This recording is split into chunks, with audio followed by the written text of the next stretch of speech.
নমস্কার বন্ধুরা, আজ আমি বানাবো টিফিনে চিড়ের পোহা।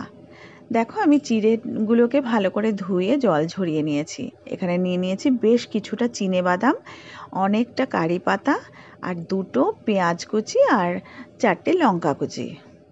এবার আমি বাদামগুলোকে ভালো করে ভেজে উঠিয়ে নিলাম।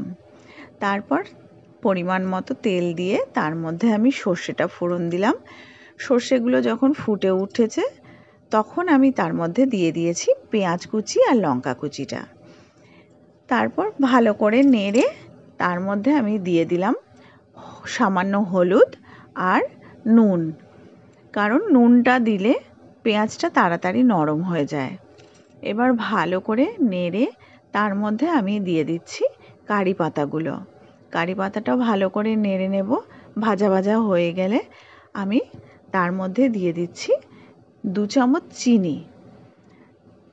চিনিটা দিয়ে আমি ভালো করে নেড়ে নিচ্ছি, কিন্তু পেঁয়াজটা নরম হয়ে যাবে, কিন্তু লাল একদম কড়া ভাজা হবে না। দেখো, পেঁয়াজটা ভাজা হয়ে গেছে, কারি পাতাগুলোও ভাজা হয়ে গেছে। এবার এর মধ্যে আমি চিড়েগুলো দিয়ে দিচ্ছি। চিড়েগুলো দিয়ে ভালো করে নেড়ে নিলাম, নেড়ে মিশিয়ে নিলাম। তার মধ্যে দিয়ে দিলাম চিনেবাদামগুলো। এবার ভালো করে আবার মিশিয়ে নিচ্ছি।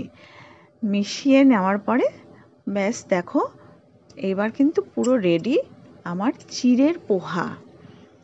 এবার চলো সবাইকে জলখাবারটা দেওয়া যাক।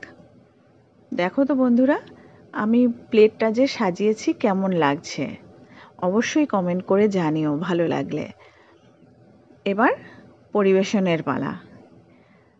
আজকে এইটুকুই, আর অবশ্যই জানিও কেমন লাগছে।